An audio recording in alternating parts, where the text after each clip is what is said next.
If you've ever placed an order at Starbucks, chances are you've used one of their prepaid cards. Between October and December alone, customers loaded approximately $3 billion onto these cards. That's a staggering amount of money. In fact, if Starbucks were classified as a bank, it would rank as the 385th largest in the US. What makes this significant is that Starbucks receives this money up front, before any coffee or pastry is even purchased. Of course, these funds are eventually considered a liability once they're redeemed. But as with many gift card systems, a notable portion of them go unused. Gift cards and the Starbucks mobile app play a major role in the company's financial success. So how exactly do they contribute to Starbucks' bottom line? And what role does technology play in its ongoing growth? Let's break down the economics behind Starbucks. Hold on. If you enjoyed this video, don't forget to subscribe. We also have a playlist full of interesting financial stories to help you relax and fall asleep more easily.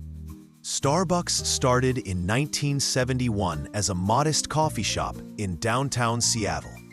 That original location is still open today, but the company has since grown into a global powerhouse. In terms of market value, only McDonald's surpasses Starbucks among food and beverage chains. Initially, Starbucks grew slowly and stayed local. The turning point came in 1987, when marketing executive Howard Schultz acquired the business.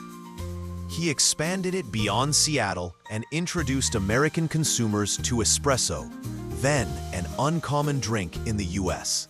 The brand built itself on a cafe culture where each drink was handcrafted to order. But as Starbucks scaled, managing this complexity became more challenging. Today, the chain boasts the ability to create over 170,000 different drink combinations. While these custom drinks tend to have higher price tags, they also add complexity to the barista's jobs, requiring precision and time.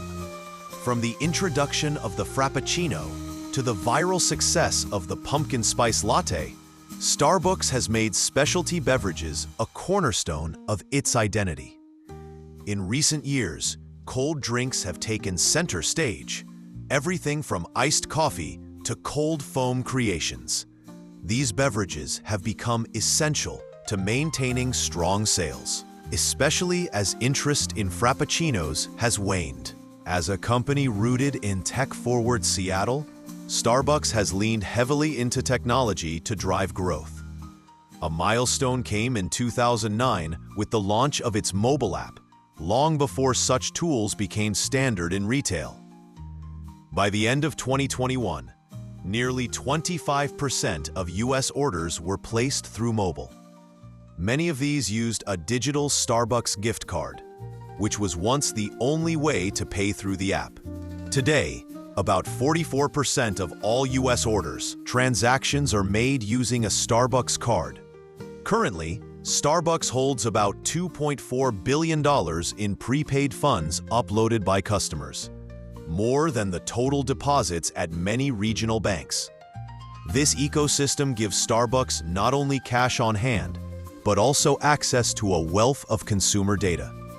Data the company owns and uses to refine operations and offerings. Before COVID-19, around 80% of Starbucks purchases in the US were already made on the go, via drive-thru or mobile ordering. Although Starbucks originally thrived in urban areas, it has since expanded heavily into suburban markets, largely thanks to the popularity of drive-thrus. During the pandemic, these mobile and drive-thru services proved vital. They allowed stores to remain operational while minimizing indoor contact, reinforcing their value to Starbucks' business model. From its early days, Starbucks has emphasized strong values and a commitment to community. It aims to foster meaningful connections between staff and customers, even through drive-thrus or mobile apps. The company tracks customer connection scores to ensure that interactions remain positive despite the growing digital nature of orders. store layouts are carefully designed to create a familiar and welcoming atmosphere, right down to where a basket of bottled water is placed. Internally, Starbucks has long taken pride in its employee relations. Staff are referred to as partners, and they receive company stock through the Beanstalk program. This ownership culture is central to Starbucks' identity. However, that relationship has recently been tested. In Buffalo, New York, 2 out of 3 stores voted to unionize, prompting a significant response from the company. Executives have made numerous visits to understand employee concerns and emphasize their preference for a direct relationship without union intermediaries. In a statement to the Wall Street Journal, Starbucks reaffirmed its stance. The company believes its success has always stemmed from direct collaboration with partners, and it wants to continue that relationship without a union presence.